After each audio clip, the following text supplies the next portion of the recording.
What's going on, ladies and gentlemen, and welcome to another video. Now, if you watched yesterday's video, please take out the piece of paper that you have the notes on for the task 4 and task 6 questions that you solved as if you were at the real test, and compare every single thing that you did to every single thing that I'm about to do.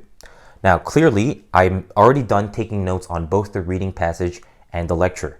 Now, I did that because I don't want to be moving in front of my notes the entire video when you guys should be just focusing on the words that I took notes on and the abbreviations for the numerous words that I took notes on as well. All right, so that's why I decided to do this. Now, that was the reading passage that you would have read yesterday if you watched the video, and the topic is creative categorization. Now, we got to first look for the topic word within the reading passage. Now, it's right in the middle. Let's read that sentence. This process is called creative categorization. Now, whenever you see the word process in a sentence with the topic that we're looking for, and if that word is obviously directly related to the topic, you're going to organize the definition like so, which is the process of doing something, all right? So we got to read the previous sentence. It's pretty clear that the definition has already been given to us. So let's look at the second sentence. Often, when faced with a product that for whatever reason does not appeal to a large segment of the population, marketers merely change the category it is in. All right, so creative categorization is the process of changing the category a product is in. Now, I could have stopped the definition right here, but since I had a lot of time left, I kept on reading to look for more information that I can supplement, that I can kind of bolster the definition with. So let's look at the sentence after the sentence that has the topic. By doing this, marketers can increase the appeal of a product. Okay, so the purpose of changing the category of a product is to increase its appeal. So there it is. All right, now that we're done with the definition, let's listen to the lecture. Listen to a lecture about the same topic and take notes. Imagine you're a marketing executive and you have some products to sell. There may even be a huge section of society which doesn't purchase your products. Well, there are a couple of ways to break into that market. You might try changing the price of your product. Did you know, for example, that watches were once regarded as expensive pieces of jewelry? Timepieces used to cost too much for most people. But most of you have watches, right? What happened? Well, one brilliant marketer started touting watches as fashion accessories. Sales of watches leaped dramatically. You can get watches for less than $10 nowadays, and they come in all kinds of styles. By changing the category into which watches fell, they began appealing to a greater number of people. Here's another. Think about cell phones. At first, their use was limited, and only rich people or businessmen used them. However, companies began marketing them to the masses. Now you've got kids and grandparents with cell phones these days. Does a 6-year-old kid need a phone? Not at all. But marketers have made it so that phones are no longer outrageously expensive. Likewise, they aren't considered tools only for the rich or for businessmen anymore. They're fashion devices now, almost like accessories for many people. All right, now, I would have loved to add the word devices over here, but clearly I don't have any room to do that. But I'm going to try to remember it as best as possible. Now, in the end, you guys should have noticed that the professor gave us 2 examples. One about watches and one about cell phones. Now, let's count how many sentences that I actually have organized. 1. Okay, so up until here is going to be 1, 2, 3. 3 sentences for the first example. 1, 2, 2. Okay, let's just count this as 3. So it's one really long sentence over here. So yeah, 6 sentences. Lengthwise, 6 sentences, but literally 5 sentences. All right? Now, in the first example, I'm going to say, watches were once regarded as expensive jewelry, but now everyone has watches. This is because one brilliant marketer started touting. Tout means regard. It's the same thing. Tout, regard, they're synonyms. Started touting watches as fashion accessories. So, watches now come in many different styles and appeal to more people. That's the first example. All right, now the second example. In the past, cell phones were only used by businessmen and the wealthy or wealthy individuals. However, now, I'm going to use a synonym though. I'm going to say, however, in our generation, even kids and grandparents have cell phones due to the fact that cell phones are no longer expensive or outrageously expensive and became fashion devices. All right, so once again, lengthwise, this is 6 sentences, but when you actually type it out, it's going to be 5 sentences with 5 periods. All right, let's listen to my sample response. In the lecture, the professor elaborated on a couple of different examples to explain the concept of creative categorization. To begin with, watches were once regarded as expensive jewelry, but now everyone has watches. This is because one brilliant marketer started touting watches as fashion accessories. Consequently, these days, watches come in many different styles and appeal to much more people. In addition to this, in the past, cell phones were only used by businessmen and wealthy individuals. However, now, even kids and grandparents have cell phones, due to the fact that cell phones are no longer outrageously expensive and actually became fashion devices. To sum up, these were 2 perfect examples of creative categorization, which is the process of changing the category a product is in to increase its appeal, given by the professor in the lecture. All right, so 6 sentences, lengthwise 6, but actually 5. All right, now I have 0.186 seconds left, which is obviously kind of unrealistic and still pushing the limits, so maybe I shouldn't have said given by the professor in the lecture. All right? Okay, now let's move on to the dreaded task 6 question. Listening. Listen to a lecture and take notes. We all know the saying that a picture is worth 1,000 words. That's probably why many of you are into photography.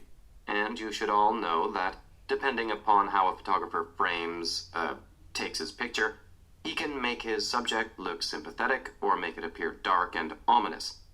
Think about how photographers in different centuries portrayed industrialization. Their attitudes in the 19th and 20th centuries were almost completely different, which is reflected in their work.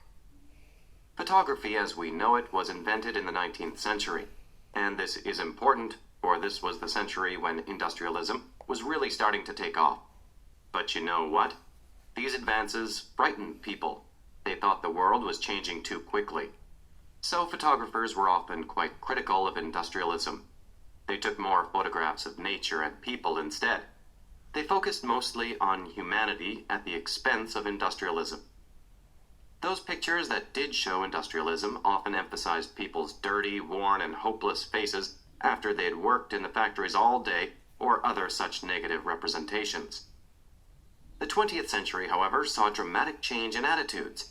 People began to, celebrate industrialism. Photographers, therefore, started taking more pictures of machines and other tools of industrialization. Not only did they increase the numbers of pictures they took, but they also made sure the pictures showed machines in the best possible light. Here, see this picture inside an automobile factory? Notice how clean everything is, and how the people are smiling as they do their jobs. This picture is typical of 20th century's attitude toward industrialization. It meant to honor industrialization, not to demonize it. Okay, this professor was very inconsiderate. We don't have anything to look at. We have no visual effects, yet he wants us to look at an imaginary picture. These lectures, yeah, they suck. They're not fun to listen to or take notes on because most students, they think that they have to take notes on almost everything they hear and thus try to say almost everything that they hear. When in this situation, obviously, you don't have to say a single word of the picture in an automobile factory, in which the factory, the interior, the tiles, the wallpaper, and the machines are all clean. They're dustless. They have no dirt on them. You don't have to mention any of that. So please, if you are still holding on to the notion that you have to say most of what you hear in the lecture, please throw it away, because clearly I had a lot of time to just, fold my arms together, chill out, listen to the professor ramble on about minor and trivial information until he got to the point. So please take your time and don't feel so stressed out. Don't put so much burden on your shoulders when you're listening to a lecture or conversation during the speaking section. All right? Okay, now let's take a look at the beginning sentence, which the professor kindly said to us verbatim. So we're going to say what he said verbatim, word for word. How photographers, that's the pronunciation, how photographers in different centuries portrayed industrialism. That's the beginning sentence. You could choose to say industrialization or even maybe the Industrial Revolution. Any of those are fine. So if you find yourself switching from, one of those three forms, don't be surprised. It's okay. All right, but I'm going to stick with industrialism, all right, for consistency's sake. Now, there are three different pronunciations for, let me just show you. Photography, what you study, photographs, the pictures you look at, and photographers, the people who take the pictures, all right? So photography, photographers, they have the same second syllable, whereas photographs is it flows much more quickly, all right? So keep that in mind, don't forget. All right, now the first part says, in the 19th century, industrialism took off and frightened a lot of people who thought the world was changing too quickly. Subsequently, people, or photographers, focused on humanity at the expense of industrialism, so their pictures mostly emphasized people's worn faces after they worked in factories. All right, now, in this response, when we're moving over to transitioning to the second part, we're going to say on the other hand, because they are contrasting viewpoints. So, on the other hand, in the 20th century, people began to celebrate industrialism and, I'm going to say started taking pictures that showed machines in the best possible light. Now, I think I wrote began twice because I heard began and wrote it once, so it was comfortable for me to write it twice, but I'm going to use a synonym because the professor said it and I should use a synonym. Okay, now over here, the last sentence. In other words, individuals started to, or began to, honor industrialism instead of demonizing it. So I'm going to make this into instead of. All right, so this verb has to become a gerund, demonizing it. All right, now, if I have too much time left, I'm going to say which was illustrated by the 19th century and the 20th century after the ending sentence. So if I still happen to have about 15 seconds left, I'm going to be able to eat up the extra seconds that I have left since I know exactly what to do. Now, before I give you my sample response, let's once again take a tally on how many sentences this actually is. 1, 2. All right, we're going to count this as 3 because they're pretty extensive sentences. I don't know what to tell you guys. This is 4 sentences from the lecture, albeit they're kind of long, lengthy, but there's still only 4 sentences on the board. Let's see how I do. The professor gave a lecture about how photographers in different centuries portrayed industrialism. To begin with, in the 19th century, industrialization took off and frightened a lot of people who thought that the world was changing way too quickly. Subsequently, photographers in the 19th century focused on humanity at the expense of industrialism, so their pictures mostly emphasized people's worn faces after they worked in factories. On the other hand, in the 20th century, people really began to celebrate industrialization and started taking pictures that showed machines in the best possible light. Needless to say, people in the 20th century started honoring industrialization instead of demonizing it. In summation, this was how photographers in different centuries portrayed industrialization, which was illustrated by the 19th century and the 20th century. All right, now, I had about 13 seconds left when I was done saying the second part of the lecture. Now, 13 seconds is obviously enough time for me to say which was illustrated by, and since I decided to include that sentence at the end, I didn't have to say given by the professor in the lecture. Now, for those of you who are more cautious than I am, if you decided to forego the which was illustrated by phrase at the end, you would have had to say given by the professor in the lecture and maybe even thank you for your time and consideration. So all you essentially would have done differently from me is take out which was illustrated by and substitute it with 2 shorter phrases. All right? So it's nothing. It's not a biggie. You don't have to say which was illustrated by if you feel like you're going to get interrupted at the end. You really don't. Understand? All right. Now that you have seen my sample responses for these two questions, the task 4 and task 6, the dreaded lecture-based questions, please rewind this video to the beginning point of my task 4 sample response and try lip syncing along with my sample responses, since there are many benefits and many good reasons as to why you should be doing that.